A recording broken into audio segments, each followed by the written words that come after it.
everyone say, entrepreneurship, and people think this is, it's cool this now. Wonderful. Seriously, the number of sleepless nights that we have had, that I have had, and it's because, and you're constantly always looking at things to fix, to improve, and it is not for everybody. I say this right now. People think, entrepreneurship is great. Yes, it is, but it can be the other way around. When I lost my computer company, and I was 23 years on, I still get choked up. All right, welcome to the first episode of Committed to Greatness, where we showcase great entrepreneurs. On today's episode, it is sponsored by Shiva Kashmiri DDS. They have 2 beautiful locations serving the Las Vegas community. If you or your family require dental care, you can learn more about them and book your appointment with the link in the description. All right, so today we have Kevin Behjat, a mentor of mine. Kevin and his wife, Dr. Shiva Kashmiri, have owned and operated dental practices in Las Vegas for the past 20 years. They have scaled several practices to 7 figures and sold them. Currently, they own 2 large dental practices with 30 employees, including 6 dentists. Prior to becoming a practice owner, Kevin was the owner of a medium-sized computer company. How's it going, Kevin? Hi, Corey. Great to be here. It's nice that you're starting this. I'm going to enjoy talking to you today. Awesome. All right. So you've told me this story before, but for the listeners, can you kind of touch on why you came to Las Vegas and what are the benefits of being an entrepreneur in Las Vegas? Sure. Actually, funny story about this. I used to own a computer company, as I told you before, in the 90s in England. And Comdex was a big thing in those days. And it was the biggest trade show in the computer industry back in the 90s. And I think now is computer electronics, CES nowadays. And so in November of 1993, the night before Comdex started, I think it started on a Monday, and on the Saturday, I went and bought a ticket to come to Vegas. Never been to Vegas before. So just jumped on a plane and arrived, not knowing this is the busiest trade show in the world. At that time, it was. So Vegas being full of hotel rooms, there were no hotel rooms to be found. So I spent the first night in the honeymoon suite at the San Remo. I don't think San Remo exists anymore. It's now the Hooters Hotel. But it was called the San Remo. Those are right next to Tropicana. So on my own, in the honeymoon suite at San Remo, really jet lagged, and all I did all night was look at the mirrored ceiling. and the next day, and there was the only night. It was the only night it was available, and they charged me in those days $220 for one night, which was really steep in those days. That would be like paying like $1,500 tonight, because you could stay in the Golden Nugget for I think $25 a night. I think that's what I ended up staying there and paying. Anyway, so there was no rooms available. I ended up going to one of these downtown motels, and they were as dodgy as they come. Seriously, I got the room. I went in. I pulled the sheets back, and sort of sparks started flying. They had those nylon sheets, and they had sparks, and the place just stank. And so I slept, I think 3 nights there, fully clothed. I didn't even change into pajamas. This place was just dirty. I didn't want to, get it on. Anyway, so that experience I did not enjoy. And I left Vegas thinking, what a horrible place. 10 years later, to the day, we were signing the documents to buy our first dental practice in Vegas. Wow. So yeah, that's what happened. And the story to get to Vegas was my wife and I. She's a dentist, the UCLA grad. We moved to England and lived there for 4 or 5 years, and then decided to come here because she's a dentist. She couldn't practice in England, and she wanted to get back to practicing. And I was in the dot-com bubble had burst, and I was involved in one of those dot-coms. So we decided to move here, stayed in California for a year, tried to find a practice to purchase, just was really hard. So my wife was an associate dentist, and I got into real estate. We bought a plot of land. I had it built, sold it, made good money, flipped a couple of pieces of properties. So that worked out really well.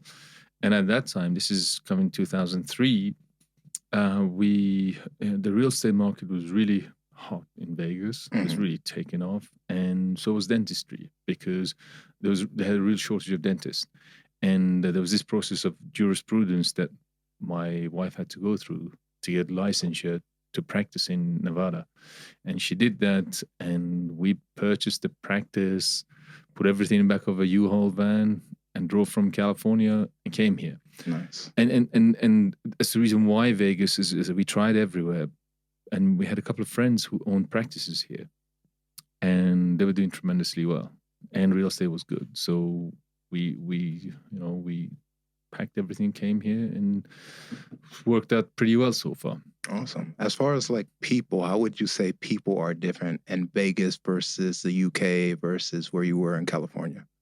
Well, I mean, it's always been the transition, the perceived, the perception is that people here are transitory, but we don't have a solid population. But I think that's just a misnomer, or it has turned out to be more and more of a misnomer.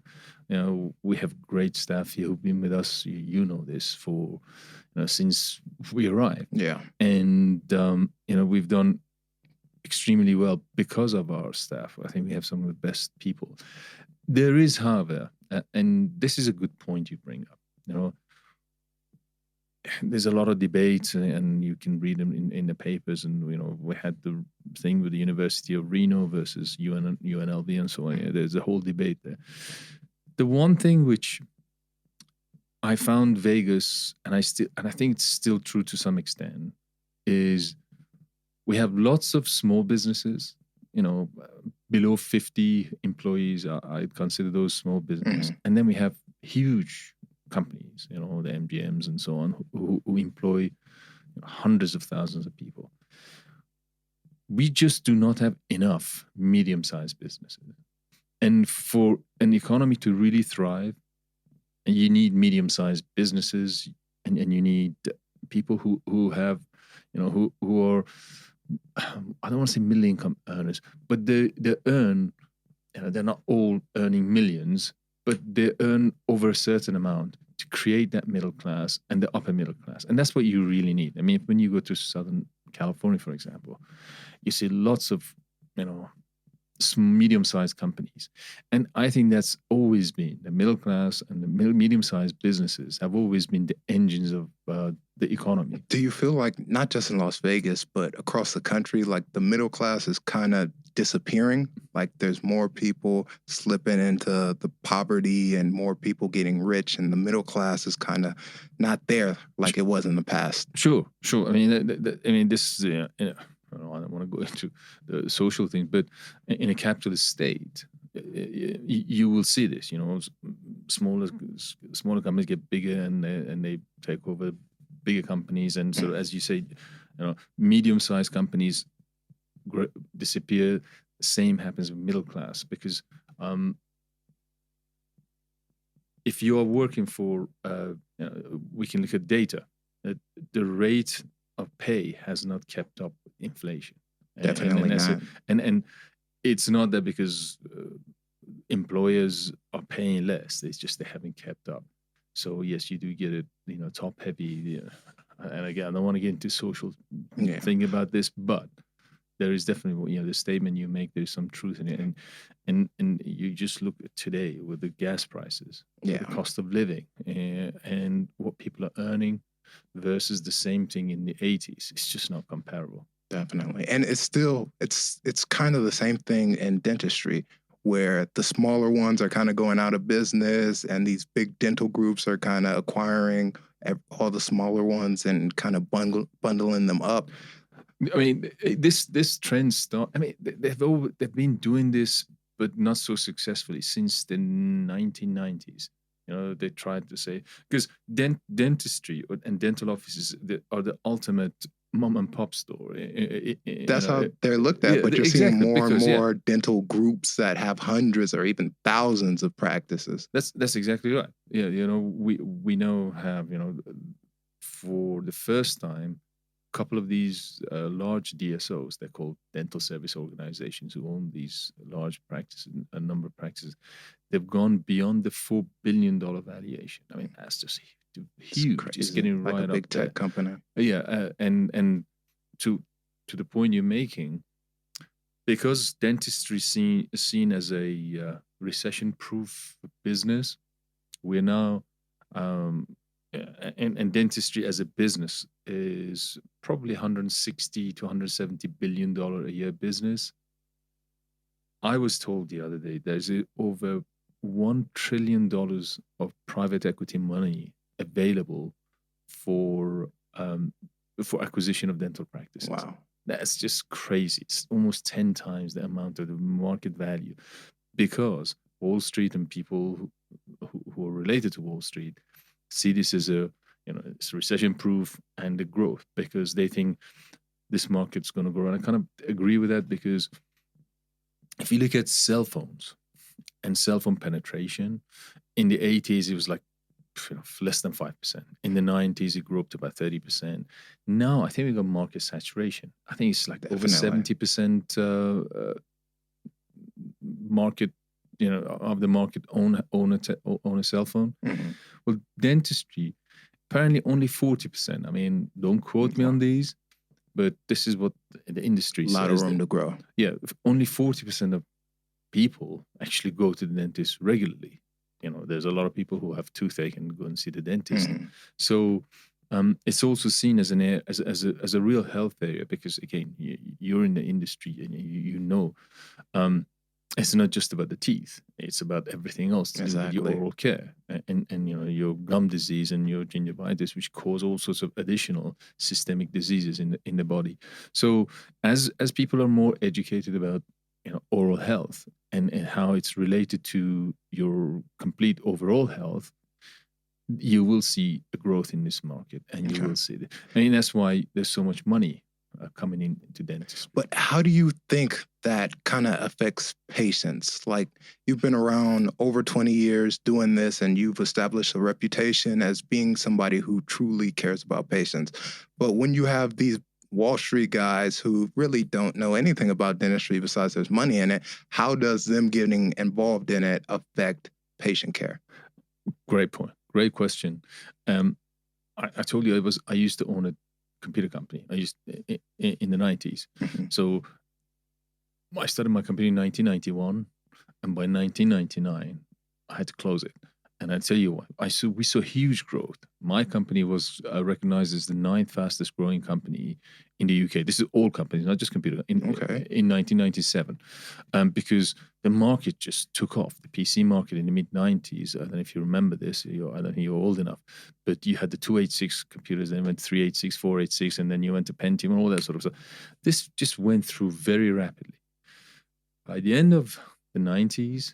I mean, I'm sure you remember companies like Gateway 2000, Compaq. These are multi-billion-dollar companies. Yeah. And they ended up disappearing. So when you get market shift like this and market consolidation and acquisitions and mergers like this, ultimately the good operators get to stay behind. And one of the reasons why Dell stood and Gateway 2000 didn't, in my view, was the customer service was great. And the same thing is happening in dentistry. You do get good operators who put the patients. In fact, patient care is obviously first, but in dentistry, what is being offered to the consumer is the skills of the dentist. Really, that's the commodity you're selling, if you will. It's the skills of the dentist. So unless these large companies make sure that the dentist is well cared for, and both in terms of monetary and in terms of equipment and continuing education and all those things, unless they keep that up, you will find that patients won't want to go to these because there are operators, as you correctly. I mean, we are small company. We own 2 offices. We're not the greatest in terms of revenue, but what we do and what we've done, and I think you will see more of this, is make sure your patient care is next to them. Make sure you care of your doctors. The doctors who come in are highly skilled or willing to learn and provide the best care. All the regulatory stuff, all the OSHA stuff, infection control, all of those, you've got to make sure all of those are taken care of. And the care you give is patients feel is genuine and is beneficial to them. Because we've been doing this for so long, one of the things that we all said, at the end of the day, this is healthcare. You have to make sure that patients are well looked after and treated well. So it goes without saying, everything you do has to be legal. I mean, that goes without saying. Then everything has to be ethical, which is, again, a big thing. You got to make sure. And finally, it has to be moral. Because if you fail on any of those things, you will fail. You will have failed your patient, and you fail in business. So you got to make sure those things are in place. And if you can do that with larger companies, and some are definitely trying, we're seeing some wonderful stuff from them, and they're introducing artificial intelligence, robots, all. So this is ultimately all good for the patients at the end of the day. Is it good for me as a business? It's up to me. This is the nature of the beast. This is you. That's why you live in a capitalist society. You have to do your best to keep up. But again, going back to your point, we know there are operators who are just there for growth, and they let patients down. They let their staff down. And those are the two key things, the 2 components. And we see them. We see patients coming to us from other large groups. We see staff applying for jobs in our offices. So how do you, sorry to cut you off, no. How do you find the balance between delivering excellent patient care and growth? Because I know you've been around 20 years, you've had 6 practices, sold some, but I'm sure if from the beginning it was just like, we're going to be the biggest dental group on the planet, you could have hundreds of offices, but that would have been your priority. Let's get as many offices as possible. How do you find the balance between growth and taking care of the patients? Okay, so again, really good point. I would go back to my wife's training. She's a UCLA graduate, and UCLA program, part of the program is, you got to make sure you give great patient care, and you do it for everybody. Mm-hmm. So those people who are not as well off, as well as those people who can afford and pay. So if you set that as your bar, that I'm a healthcare provider and I have to do best for your patients, then I think everything else will fall into place. Because if you just went for money, and we've seen this happen, people who make really fancy offices, but they have all the gizmos and gimmicks, but they're not delivering good patient care, or the patient feel that they're not getting value for money, and that's what happens. So again, part of the reason why we didn't go for growth and be part of it was that, and the other part is, it all depends what you want in life. There are people who want to have. Somebody was using a great example. Somebody was happy to travel on a jet and go and see places. Mm-hmm. Somebody wants to have the jet and travel with those. Somebody wants to own the New York Jets. It's a great and a great example of what how people think. I think we've fallen into the first category. It's not all about money, and because ultimately in health, had we been in selling, when I had my computer company, mm-hmm. it was all about growth, because it's a product, and it doesn't really affect your day-to-day living. You either use it if it works or not.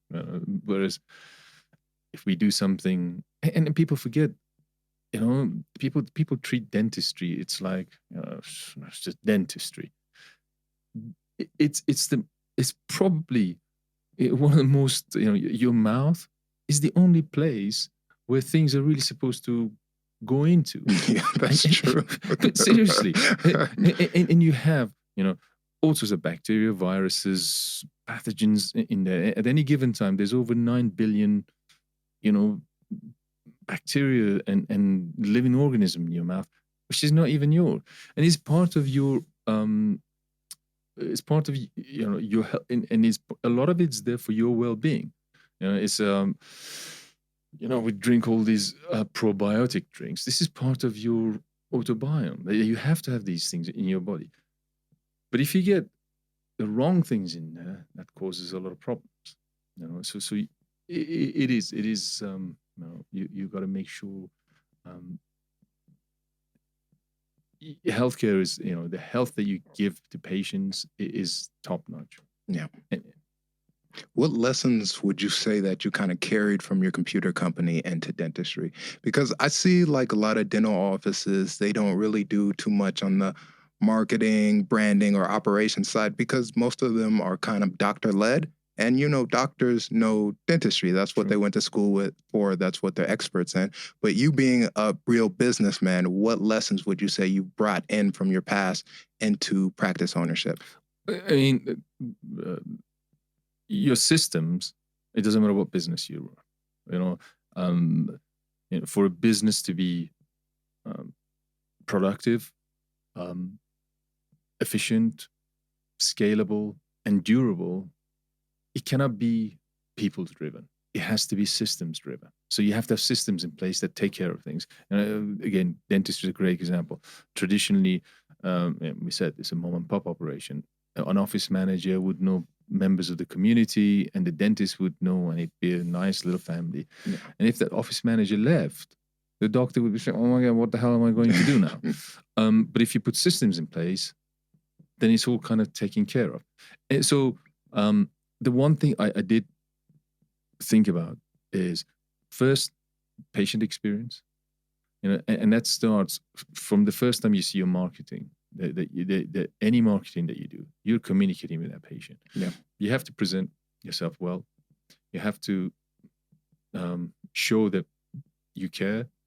You're kind of a decent provider, a decent clinician, and ultimately you're going to take care of that patient. So that's where you start. Then pricing and everything else comes in second. So your communication has to be important. And from there, the patient experience when they walk in. Is the room hot? Is the room cold? Is it clean? Is it not? All those things. Does it look modern? Doesn't look? And it doesn't have to be, a designer look, but it has to look pleasant enough for a patient to sit. If they're sitting there waiting for you, they don't feel uncomfortable. And I've been to some dental offices myself, and you just go there and I don't want to be here. Like a stereotypical. That's what people think of when they think of the dentist, like this cold laboratory feeling place that people are going to stick metal things in my mouth. The smell of clove and all those sort of things. So you try and get away with, this is one of the things we did.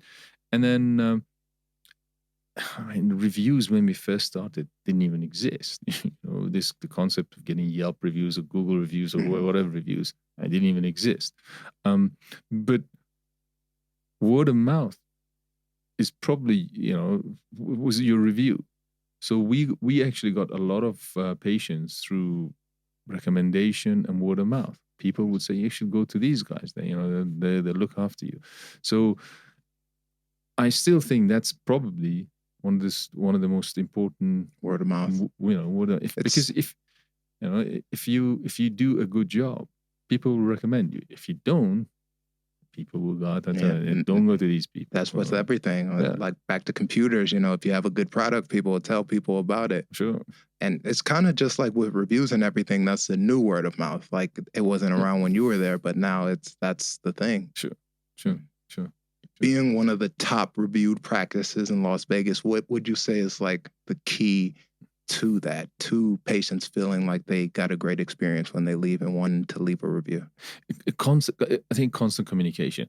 I think we may sometimes over communicate with people can get, oh my God, what's happening? But letting people know about everything, making it clear. You come in here, this is what you're getting, this is what the price is, this is what your insurance covers.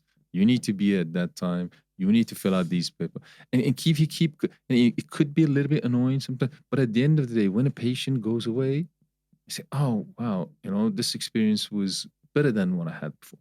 And the other thing we do, and this is something we've been working on this. If you go into Best Buy and buy one of these things, okay, you get it and you expect it to work, okay? So if you go home, you open it doesn't work, I say, this is a pain, I have to go back. Yeah. And if you go back there, and if they take care of you really well, without any hassle, just take it aside.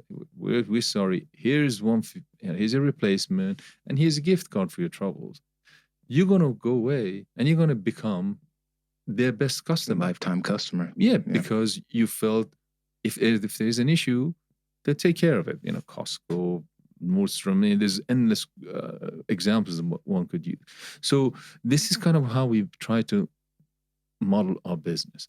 Yeah, you could mess up, you could get things wrong, you could, things can, for a variety of reasons, can go not according to plan or upset the patient. So how you respond and how you take care of that issue is going to determine how well you grow. Okay. So, and that's what we try to really, because everybody messes up, everybody makes mistakes. Definitely, in every business. So we this is it. How well you respond, how quick, and how you take care of that patient is key. Okay. And entrepreneurship, period, not just, in dentistry, what would you say is the biggest challenge about being an entrepreneur? Oh, man. I was listening to somebody who was saying this. Everyone's saying, entrepreneurship, and people think this is, it's cool this now. Wonderful.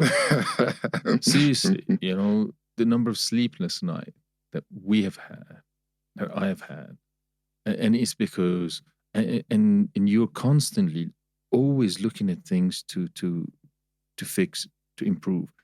And it is not for everybody. I say this right now. People think, entrepreneurship is great. Yes, it is, but it can be the other way around. When I lost my computer company, and I was 23 years on, I still get choked up. It was your baby. It was very before hard. Your it was kids. very hard. I worked on that place. I used to sleep this night. Seriously, I remember being up middle of the night, printing copies of things to send out, mailers to send out myself, because I was on my own. Yeah. And it is hard when it goes wrong. So it is lonely. And, people say, it's lonely on top. Yes, if you're an entrepreneur, it's very lonely on top, because you have to. Everybody's looking to you to carry the business and do everything else. So that's those are the things that I don't want to be negative about it, because it has obviously it's the positive side. And if you do things right, and it is something that you have to fail. If you don't fail, you're not doing something right. You're doing something illegal, probably. Seriously. Because if nobody's that good. Yeah, nobody's that good. You look at Steve Jobs, everybody, all the great entrepreneurs have failed, and this is what they pick themselves up and learn from that. And it's a bit of a cliche, and everybody uses that. Yeah, but it is. You need to, if you get things wrong, assess, see how did that go wrong, why did it go wrong, and make sure it doesn't happen again. Would you say that like some people are built for being entrepreneurs, and some people, like nowadays, it kind of seems like if you look at social media bios, it's founder of this, and everybody's kind of try to do the entrepreneurship thing. Would you say that some people are like built to be entrepreneurs, like that's just who they are as a person, and other people, if you just want to get rich, you should probably just try to be a number two but it's not just about being rich, because there are a lot of number two, number threes who are very wealthy. Exactly. And that may be a better path for people versus entrepreneurship. No, the point you make is exactly right. That there are people who become very wealthy being number two, being down the line. Steve Ballmer, bought the Clippers as a number two. Exactly. So I think being people who are, we talked about this before. I think I have ADHD. Definitely. For me to concentrate on one thing on any length of time, it's a struggle. So for me, it's easier to jump from one thing to another. But at the same time, I think I'm a good lateral thinker, and I think a lot of entrepreneurs are good lateral thinkers. More visionaries. Yeah, but not just visionary. It's just being able to connect several dots, which are on the same plateau, if you will, and make that work. So being a lateral thinker, I think, is important, and not everyone is. To say, okay, being resourceful is another one. Again, I think I'm pretty resourceful. I can think, okay, but some people are not like that. Some people are really good at accounting and bookkeeping. Yeah, and I'm terrible at that. You know that. But so it's those sort of things that you got to find your niche. If the purpose is to make money, is do what it is that you're good at. I know bookkeepers who make tons of money. Yeah. Seriously, and you think, oh, bookkeeper boring. No, they make really good money, and they actually have a much better life than a lot of other entrepreneurs, because their work is set. They're busy during the tax period and so on, but the rest of the time, they seem to be doing better than most. So yeah. Before your computer company, you worked at YSL, right? Yeah, I worked for Yves Saint Laurent Gauche. So while you were there, were you thinking like, this isn't for me, I'm an entrepreneur, when I'm done with this is what I'm going to do? Or were you just kind of just in your zone, just trying to be the best at YSL that you could be? I'm talking about personal experience. I was a bit of a fashion victim when I was younger. How so? Yeah, I used to think I'm really trendy. Mm-hmm. So, so my thing, I was studying computers. So I always thought I need to do something that I can combine the two. Because when you're young, you do things. I used to follow trends and always trying to look cool. Mm-hmm. So when the opportunity came to work for Yves Saint Laurent, Yves Saint Laurent was top fashion house, one of the best in the world at that time. Yeah. I grabbed it and I thought, oh, I made it. Yeah. Being in the industry and actually working through it. And I soon realized, actually, the fun thing is the business. The fun thing is actually making a business work. These people are buying these things at this price and selling them at that price. Mm-hmm. But anybody can do this. Why are they doing it so much better than everybody else? Why is there such a following? All of those things become much more fun than actually trying to look cool. Yeah. And as part of growing up, I guess. So you do that, and that's when I decided it wasn't so much that I wanted to. I actually went up the ladder, corporate ladder, fairly quickly as well. Okay. Because I knew computers nobody else did at that time. So I went up and I became an assistant director fairly quickly. But then I just thought, I can do better than this. And I've always been, I guess my dad has always been as well, want to do my own thing, because I think I can do it better than others. And that's why I ended up, and then I started my computer company. So YSL was kind of like your not even entrepreneurship, your business school. Like you saw how things are run, and then from there it's like, I can do this. Yeah, it was a great learning experience, and they have great products, and definitely marketing and understanding how things work, and the whole thing about understanding marketing, that was really good, because they operate in a fairly niche market. I mean, luxury. YSL is not for everybody. Definitely and understanding not. And then this is back in the 80s. This is mid 80s, late 80s. To get to your patient, to get to your customers, was a challenge.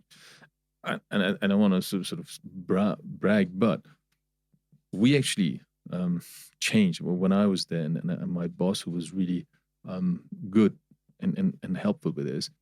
We changed some of the stuff we did. I mean, the job I had was to computerize the stock control, and because nobody had computers. This is 1986, mm-hmm.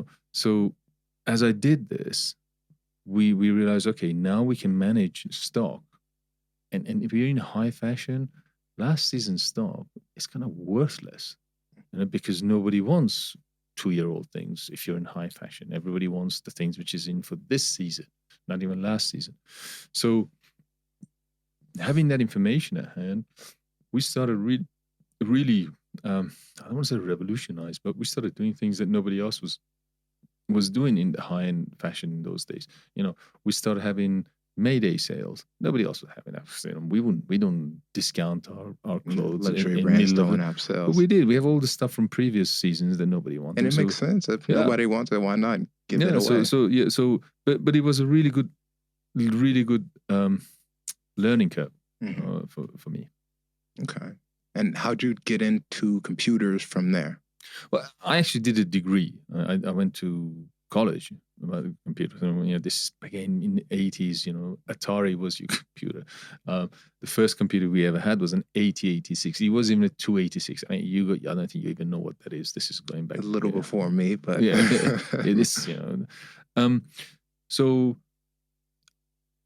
I from Yves Saint Laurent, I went to another fashion house, Fendi, which I'm sure you know, and the Fendi was a franchise owned, and they had issues with the mother company. So the franchisee ended up closing the company, and I had a chance to go back and work but I just didn't want to do that. So a friend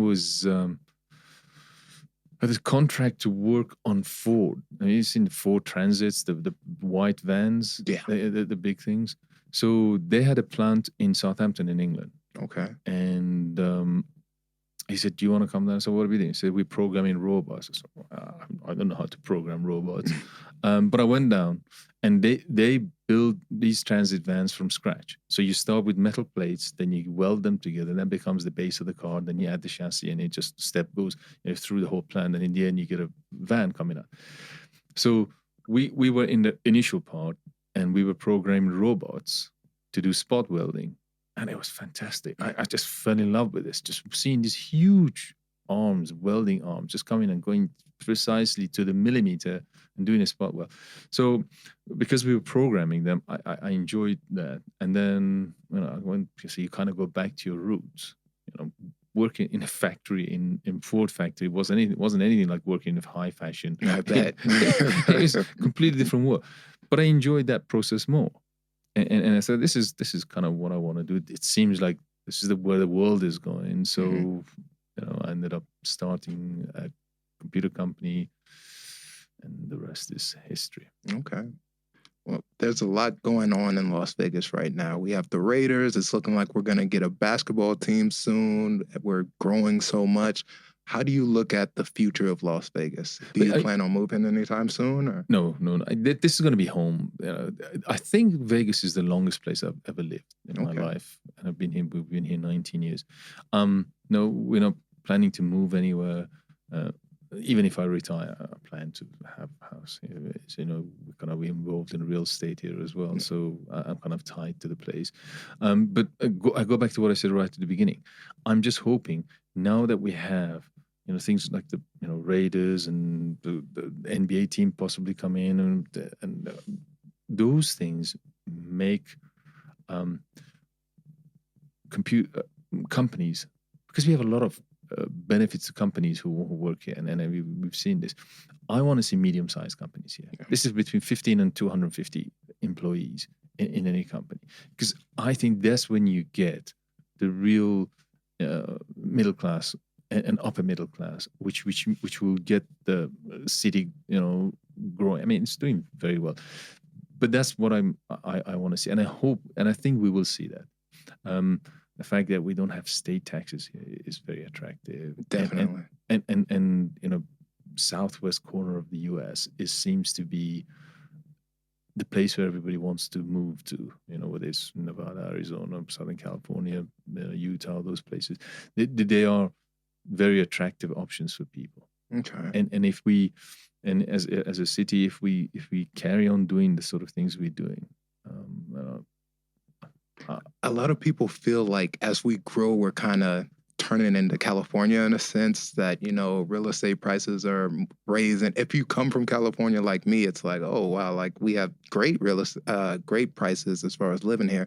But a lot of people who were born and raised here feel like just rent is getting crazy. And it's kind of like the more we grow, the more we're kind of moving away from what they know. How do you feel about that?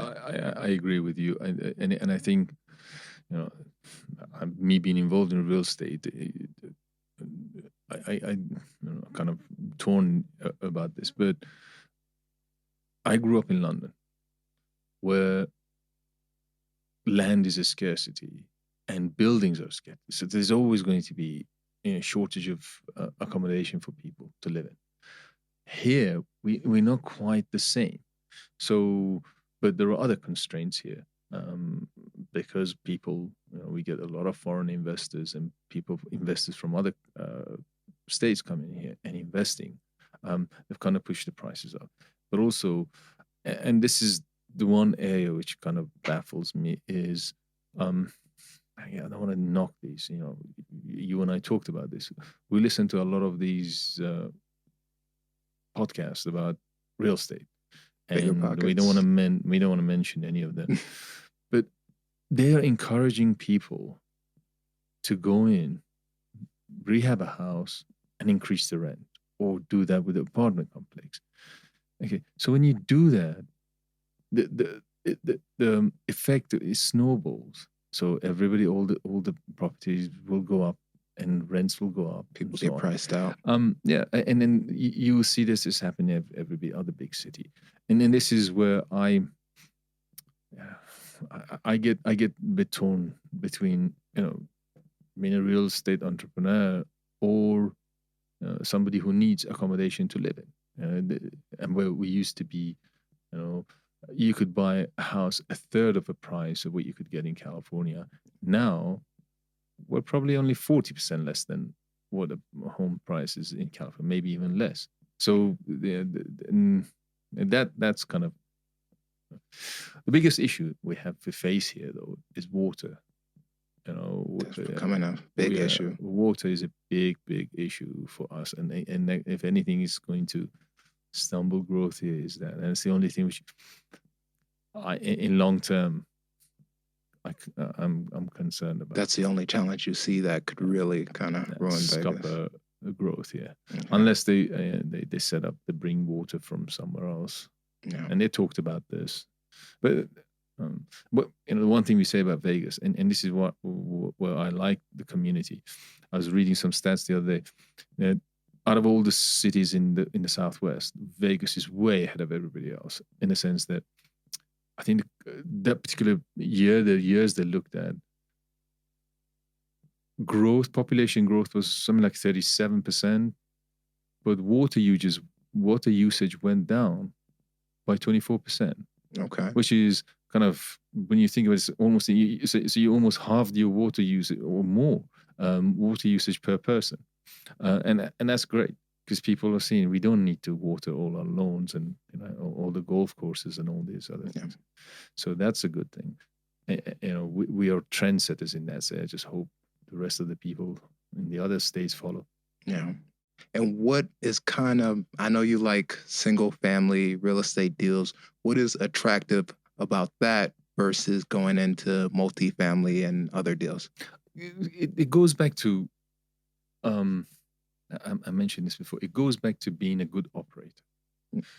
If I want to go and start owning multifamily, you need to be a good operator, because multifamily is a different animal to single family. Single family residence, a 3-bedroom, 2-bath house is much easier to deal with on anything than an apartment complex. So that's why I've stayed away for now, because I have a full-time job in dentistry. So dealing with single family residences. But if I was to go in real estate full time, then you start looking at that, because you need to be a good operator. It's like any other business. You have to be a good operator. But with single family residence, you can just look at that and you can limit all the issues to one house. Whereas in an apartment complex, if you have a blocked sewer, for example, or something, it's an issue for the whole building complex. Whereas one house, if you have take care of it, it's done. It's much easier to deal with. And people kind of stay longer at single family, right? Versus, and then also, you tend to deal with families rather than couples or single people. So and for us and our purposes, it's worked out much better. Okay.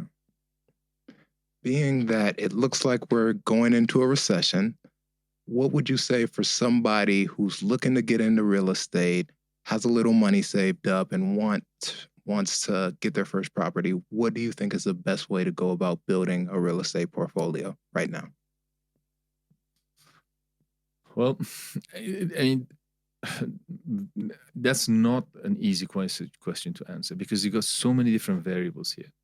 We have people who got really great rates in mortgages from a year ago that they're never going to. They got people who are getting 2.5%, 3% APR on a mortgage.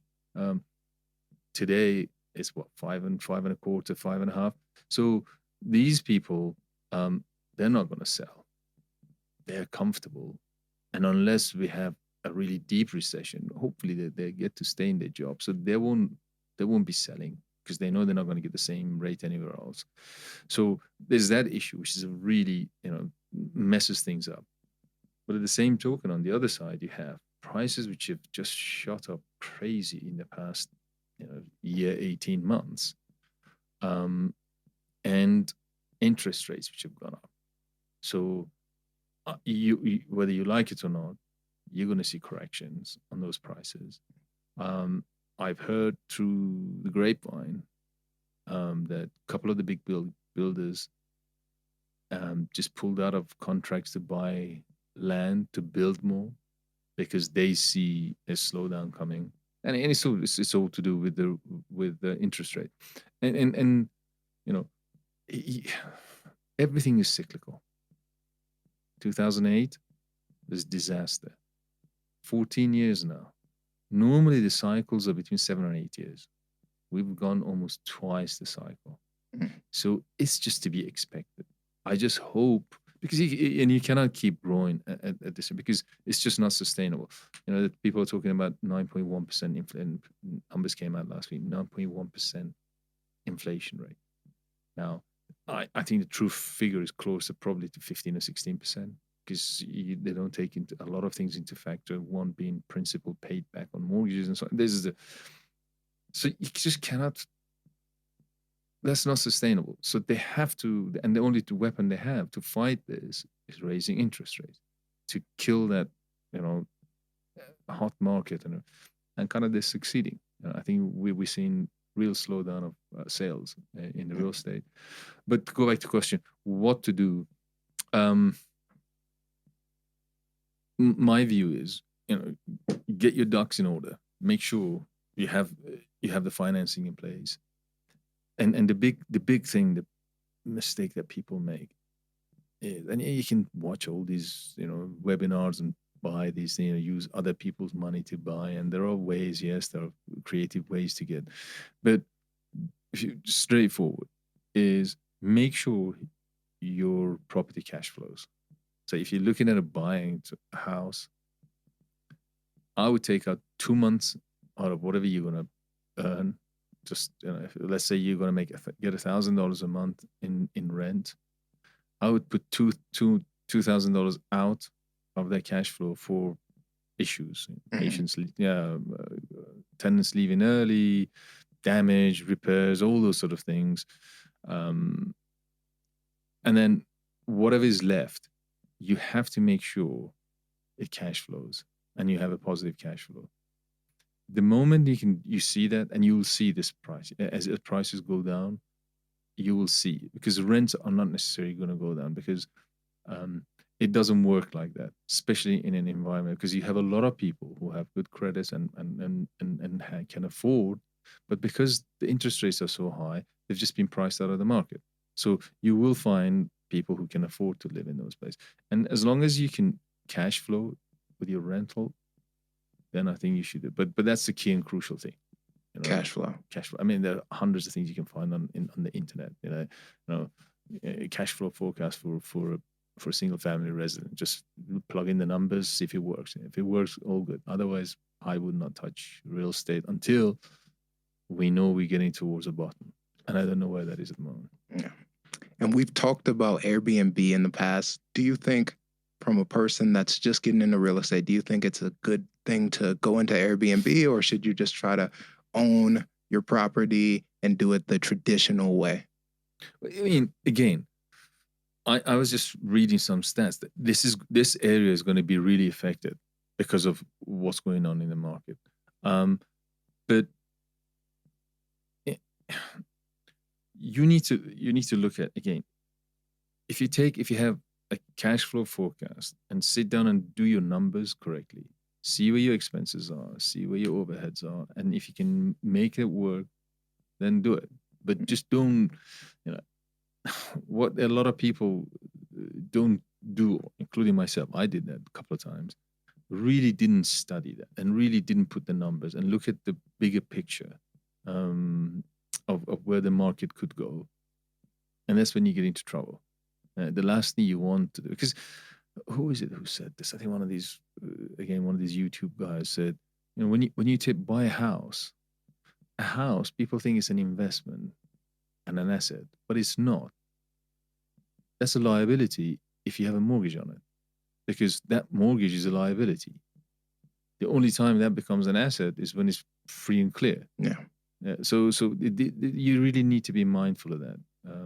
And these are lessons that I agree with, and I learned the hard way. There's some YouTube gurus, we can call them, that say you shouldn't own your house. You should just rent and then just own the asset that makes you money. How do you feel about that? Owning a house versus renting a house? Do you think that that's a big thing that matters? I don't necessarily buy that. I mean, not unless you're not going to be in one place. Ultimately, I'm one of those people who want to have a home, and I call it home, and I want to go to there, and that's my house, and that's where my dog is, and when I want to enjoy in the corner of the couch and watch the TV. Those are things which makes a home. So to go and rent a place for every year and move, that's not my thing. I mean, it could be some people who are really all they want is make money, and that's all they care about. What about with business ownership? Like I know you own Sahara. Like, do you think that matters, owning the building versus leasing out a building? With Sahara Dental, I mean, we've been there since 2005, and in a business, if I had it all the same again, I probably wouldn't own the building, wouldn't buy it, because we've had this building for 18 years, 17 years. I'm still paying mortgage on it. I'm probably be paying mortgage for another 3 or 4 years on this thing. Yeah. And the money, yes, I know it has some benefits, but at the same time, all the remodeling, all the other issues become your issues. My problem. The roof, so that's a tough one, and this is a tough one. If you own a business, you own the real estate. I guess the number of factors come into it. Where you are, what the building is like. We did complete remodel back in 2006 of the building. Then we did a complete remodel in 2019-20 during the pandemic. We did that. So it becomes an expensive business. Doing that. It's what it's like. This is expensive. So you start looking at all those things. Is it worth it? It can be debated. Okay. You could be lucky and buy something, and then suddenly a whole bunch of homes are built next to it, and suddenly that shoots up in value. Those sort of things, that could happen. But in our case, we both established dental office in central Las Vegas. This office has been a dental office. I think one of the original, large offices in town was Sahara Dental. Okay. So we're coming to the end of this because I want to be respectful of your time. One last question. If you could go back in time and tell 21-year-old Kevin, not any financial advice, not buy Bitcoin or anything like that, but just one piece of advice, what would you give yourself? Don't be lazy. Seriously. Seriously. And it's cliche. I think I work harder now than I did when I was 21. And Wow. I think, if somebody said, youth is wasted on the young. When you're young and you're youthful, you have a lot of energy. I kind of wasted a lot of it. And, so I'm probably not the smartest person, not the one of the smartest people I know. That's very kind, but I'm probably a lot of people. But if you can taking action and working hard is the best thing anybody can do, and just getting up in the morning, focus on one thing, and that's real success. And I see them all the time. A lot of people. I'm sure you have. I know people who say, "This guy's an idiot. How come he's a multimillionaire?" and I have friends like that. He has 4 Ferraris, seriously, brand new Ferraris. He has a McLaren M1. F1. And now he's going to see this. And no, seriously, a McLaren F1 is like one of the rarest cars. The car's worth like a couple of $1 million. And the guy's an idiot, in my view. But he's focused and works hard. He works hard and he's focused. And those are the 2 things. And that's what you need. And he's, even now, first thing, as soon as you see me, he wants to take action. He's one of those people who likes to take action. I procrastinate a lot. Dilly-dally, do this.